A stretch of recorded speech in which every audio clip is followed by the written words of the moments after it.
Su akar tınıktan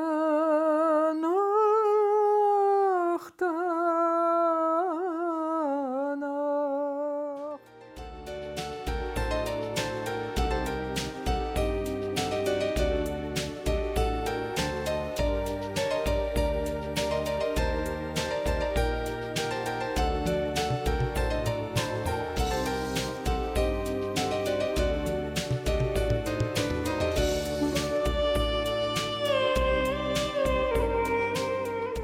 Папа, значит, грузил все продукты вот в мешочках, там я знаю куда, все, и отправляли вот этим лошадкой маленькой вниз, где сбор всех людей.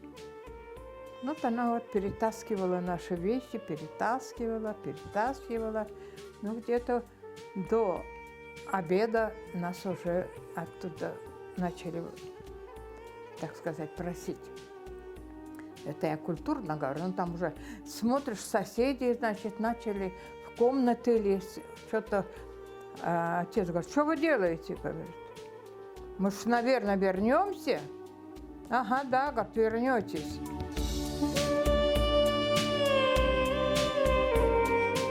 Всех начали раздевать догола и в огонь наши вещи.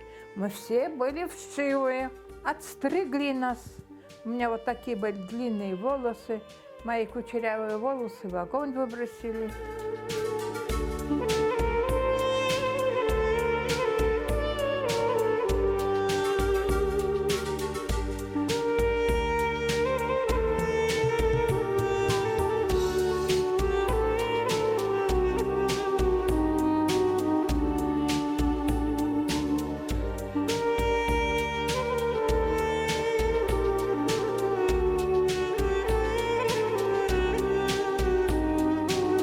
В 1961 году поехала на телевидение. Целый месяц я репетирую там уже. Репетирую, все танцы выучила, все. А их собирают отправлять, значит, вот это, на гастроли. Меня, значит, отстранили. Я целый месяц работала. Ни копейки денег они мне не платили, ничего. В общем, впроголодь. Я всегда работала впроголодь, потому что ни денег, ничего, стипендий еще не было. Ой, из дома никто не помогал, у нас своих было нас много.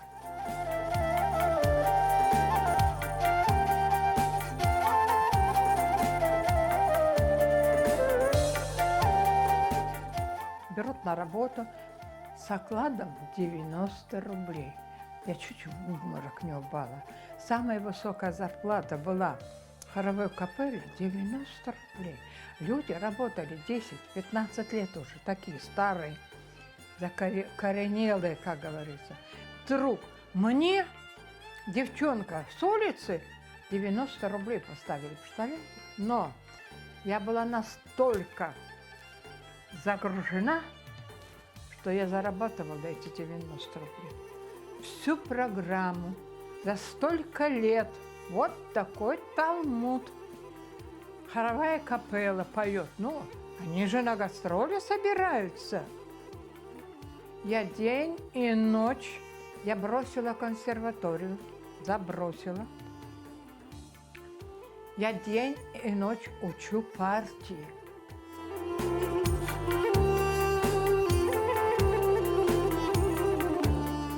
Ну, это была моя жизнь. Всю жизнь я хотела петь, я мечтала. Моя мечта сбылась, понимаете? Я очень в многих местах пела, но я пела. Вот тем мне нравилось, что я певица, что я пою, меня слышат.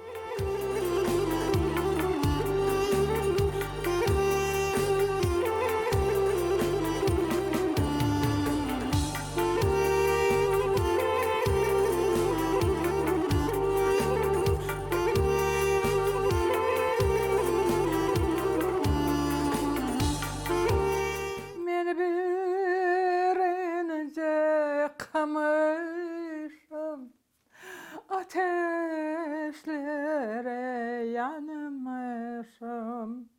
İster alma başına,